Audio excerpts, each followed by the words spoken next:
What up, world? Established Rich coming right back at you. Ladies and gentlemen, what we just witnessed in that federal courtroom was not just a trial. It was not just another celebrity court case. It was the crossroads of power, black legacy, and the limits of the American legal system. Sean Combs, a man who went from uptown intern to multi-billionaire cultural icon, has been found not guilty of sex trafficking, not guilty of racketeering, but guilty on 2 counts of transportation for the purpose of prostitution under the infamous Mann Act. The defense would say tell 2 different stories, and they maintain that there were 2 trials happening.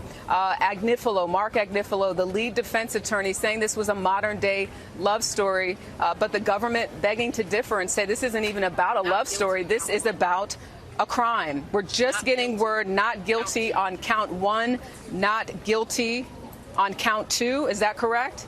Guilty on count 3. Guilty on count 3. Stay with me, Tony. Not guilty on count 4. Not guilty on count 4. And guilty on count 5. And guilty on count 5. This is just coming into us right now. Could you repeat that for me, Nia? She's our field producer. You said not guilty on count 1. That is the racketeering conspiracy.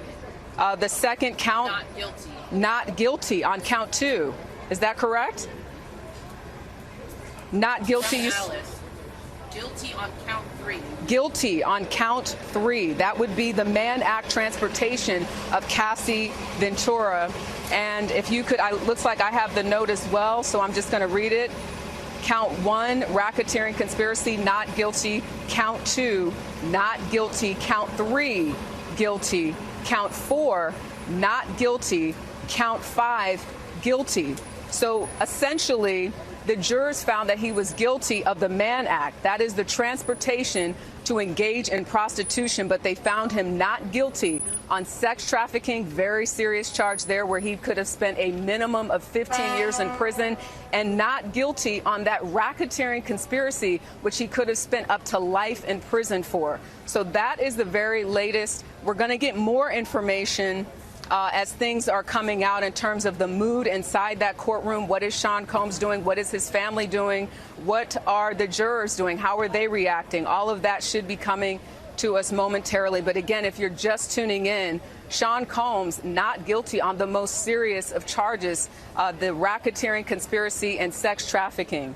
Now let me break it down for the people in the back. This case is not about guilt or innocence. It's about legacy. This case is about what happens when black excellence gets put on trial for its past, its power, and its sins. And yes, this case is also about how the system finds ways to sneak convictions through the back door, even when the front door gets slammed by the jury. Listen to me. The Mann Act was signed into law in 1910. Originally, it was meant to combat human trafficking and white slavery. But check it out. From the beginning, this law has never been about justice. It's been a tool, a weapon, a loophole for power to get what it wants. You want examples? Jack Johnson, the first black heavyweight champion of the world, convicted of the Mann Act in 1913 for traveling with a white woman who was his girlfriend. He wasn't pimping, he wasn't trafficking, he was just black and unapologetic. Decades later, Chuck Berry, the rock and roll legend, hit with the same damn law. He took a teenage girl across state lines to work at his club, and he was charged with the Mann Act. And now here we are, 2025, and the same law that took down Jack Johnson, the same law that hunted Chuck Berry, just slapped a felony on Diddy for allegedly flying out escorts who he had consensual relationships with. Lord have mercy. If the Mann Act don't get retired after this, every man with money and a private jet needs to be worried. Now let me be clear, Diddy is not walking scot-free. He's still facing up to 20 years in prison for those 2 felony counts. But this was not the outcome the government wanted. They wanted the headline to read, Sean Combs convicted on all charges. Instead, they got transportation for prostitution. And when that verdict dropped, Diddy dropped to his knees. And you know what? I ain't mad at that reaction. Because in a country where RICO, the Mann Act, and public perception all get stirred up like a gumbo, surviving a federal trial like this, with your estate still intact,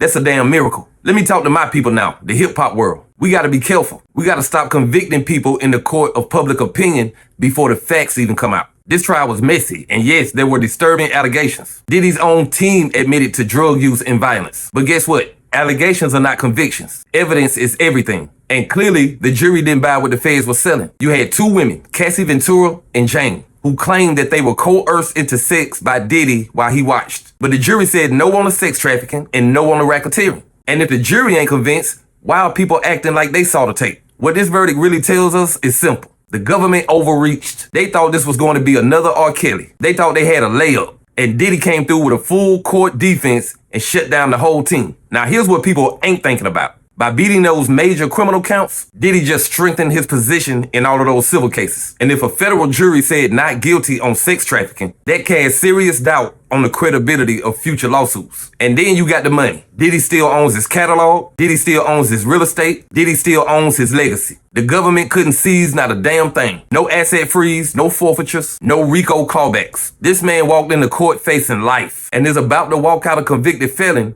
but a free billionaire. Look, in my opinion, this is a victory. A complicated, messy, morally challenging victory, but a victory nonetheless. But this ain't just about legal terms and courtroom strategy. This is about us. We gotta ask ourselves, how do we balance accountability with due process? How do we protect women without lynching black men with no evidence? How do we grow as a community if we keep using outrage as a substitute for facts? And look, I ain't no Diddy apologist, but today I'm telling the truth straight. The verdict proved the system is not always right. And sometimes even a broken man, if he's treated fairly, deserves to walk out that courtroom with his head high. In 1910, the Mann Act was aimed at keeping black men in line. In 2025, that same law is still taking down black icons. But not this time. Not completely. Sean Diddy Combs, love him or hate him, just wrote a new chapter in black legal history. And the industry, the culture, and the world will be talking about this for years to come. Like, comment, subscribe, establish rich. I'll be back with another one.